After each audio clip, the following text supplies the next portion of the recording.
everyone, welcome back to my channel Tutelage, a guide to economics. Hope you are doing great. Here this is Sriparna. In my last session we have already discussed the concept of elasticity, income elasticity, price elasticity and the cross price elasticity, and now we will discuss the concept of aggregate demand. If you have missed my last session, please go and check the description box where the previous session link is already shared and my first comment also. So let's start the session. So learner, at first we have to check what we will discuss today. So move on the next slide. Here this is the next slide and we can see there are some subtopics for today's session. The first concept is aggregate demand, definitions and all. Second one is aggregate demand curve concept and their graphical representations, and third one is shifting in the aggregate demand curve and its diagrammatic representations also.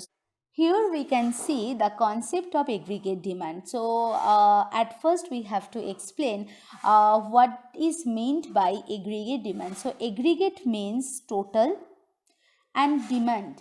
So do you have any idea, learner, what do you mean by demand? So in economics, demand is individual desire plus individual's ability to pay.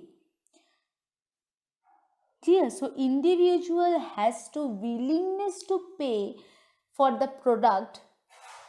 So if we can say the individual has effective demand for that the particular product. Clear?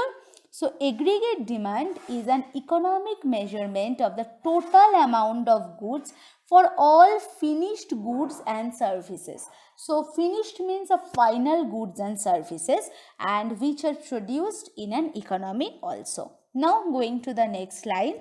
Here we can see aggregate demand concept. The concept of aggregate demand consists of consumer goods, capital goods, export imports and the government spending. So at first we have to know the capital goods, because consumer goods is related to the consumer buyer, and now capital goods. So capital goods is basically a demand for a producer supplier, because capital goods refer to those type of goods which are used in basically a production process like factories and machineries, etc. Clear? So now going to the next, that is the aggregate demand obviously represents the total demand of all goods and services at any given price in a given period, and in the long run aggregate demand is equals to GDP. Sorry, 1 minute. So in the long run aggregate demand is equals to the gross domestic product. Clear? So now we are going to the next slide. Here we can see the concept of aggregate demand curve. So we have already discussed aggregate demand consists of consumer goods, capital goods, government spending and export and import. So consumer goods is denoted by C. Investment, I means investment, because capital goods are related to the producer and producer are always investing in the production. So that's why investment on capital goods is denoted by investment as a sign. Now going to the third part, that is G, capital G, that means government spending, and fourth one is X minus M. Capital X means export and M means import. Clear? So X minus M means net exports. So this is the formula of aggregate demand curve, and the nature and characteristics of the demand curve. Ordinary individual demand curve is same as the aggregate demand curve, because aggregate demand curve is also a downward sloping and negatively sloped curve, and here we can see there is an inverse relationship between price of the commodity and the total quantity amount for the particular commodity, and that is equal to real GDP also. So now we can go to the next slide. Here this is the formula of aggregate demand, and we have already discussed the whole part. Now going to the next one. So this is the aggregate demand curve. This is the graphical representation of the aggregate demand curve basically, because we can see here the price level is measured in the, just a minute. So price level is measured in the vertical axis and real GDP, so total quantity is measured in the horizontal axis, and we can see aggregate demand curve indicates the inverse relationship between price level and the real GDP, because price increases, real GDP decreases. So this one. So at P1, that is P0. So at P0 real GDP is Q0. At P1 price decreases from P0 to P1. That means quantity or real GDP increases. That means real GDP increases from Q0 to Q1. Clear? So aggregate demand curve is a downward sloping curve, and it's a negatively sloped curve also. Now we are going to the next. Here this is the next slide, and this slide basically indicates some reasons for why the aggregate demand curve is downward sloping and negatively sloped. So it has three effects. The first one is wealth effects, second one is interest effect, and third one is the net exports effect. So it has no effect on government spending part. Okay. So at first we have to explain the wealth effect. So let's start the explanation. So do you have any idea what do you mean by a wealth? In economics, amount of wealth is basically measured by the supply of money. Clear? So we know that price increases, the supply of money value, the value of money,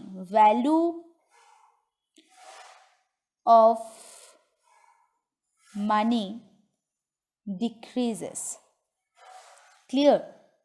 So consumers' purchasing power decreases from the current situation. So consumers' purchasing power will decrease from the current situation. So they become poorer because they are reducing their purchasing amount, purchasing quantity for the particular demanded product. So here we can see the inverse relationship between price and the purchasing quantity of the particular commodity. Because price increases, consumers become poorer, they are reducing their purchasing quantity, so purchasing amount, purchasing power or the quantity of the particular commodity decreases. That's why aggregate demand curve is a downward sloping curve, and it is negatively sloped curve also, because price increases, the total quantity produced, total quantity purchased in an economy will decrease. Now going to the next slide. So here we can see the interest effect. So let's start the discussion. So as the price level rises, households and firms requires more money to handle their transaction because price of the product increases.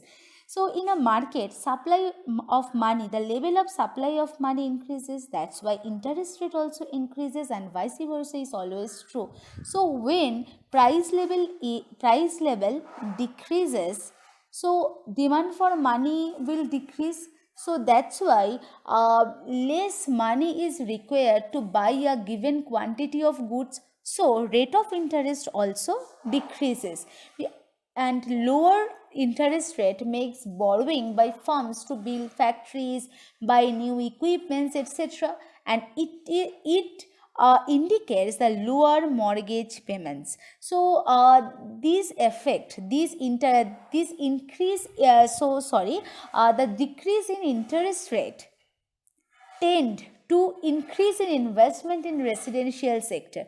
That means investment increases. So price decreases, investment increases. So there is an inverse relationship between these two.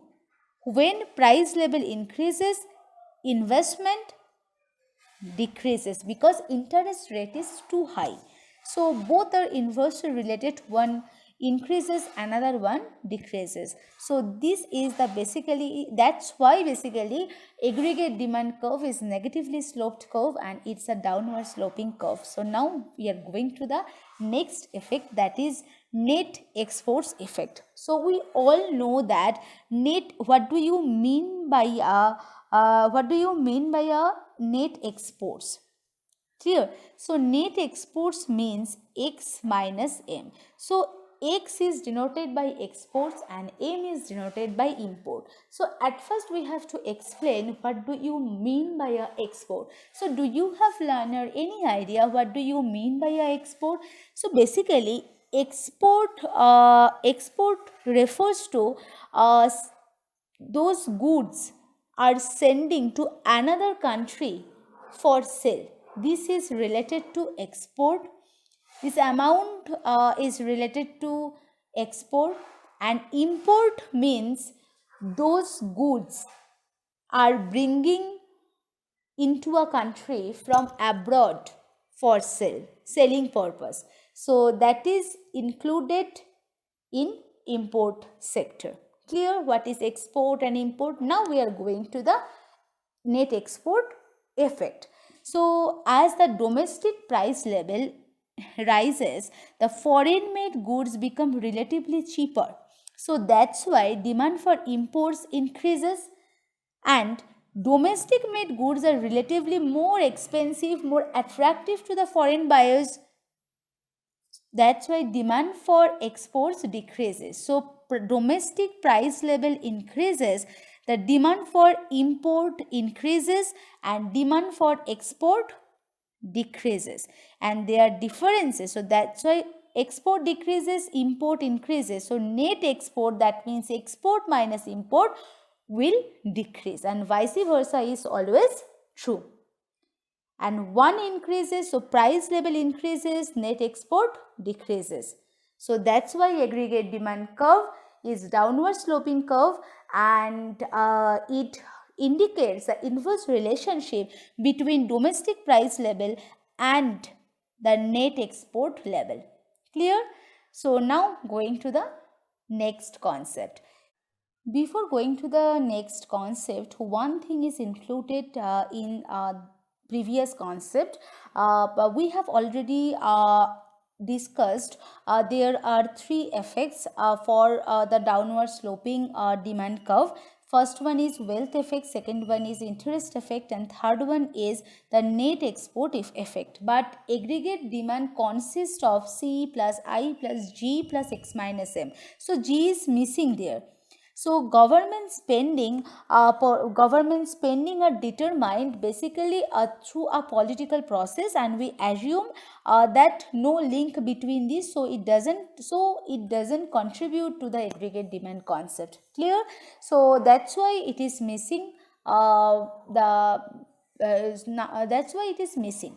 Clear? So now going to the next concept, that is shifts of the aggregate demand curve, and I think it is more clear to understand when we can use the graphical representation of the shifting the aggregate demand curve. So now we can go to the next slide.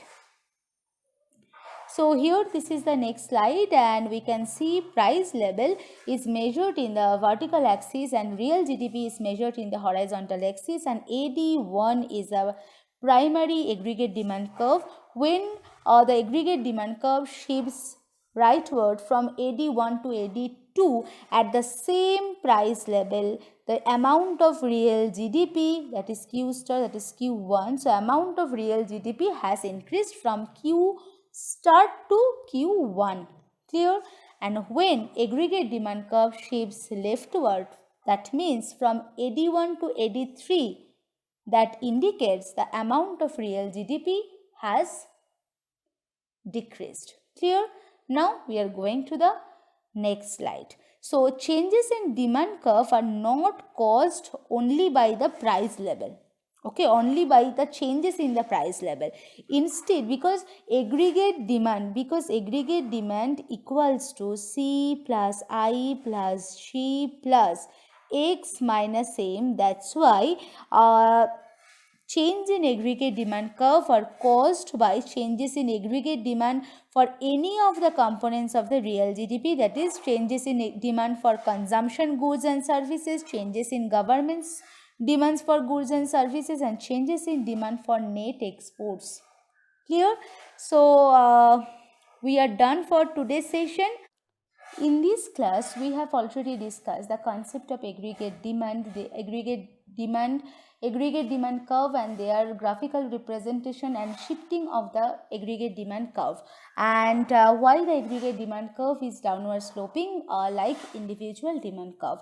So in my next class, we will discuss the aggregate supply concept. So till then, stay tuned. But not the least, please like, share, comment on the video, and do subscribe to my channel, and please press the bell icon button for getting new information about my channel. I will come back again with a new session. Thank you.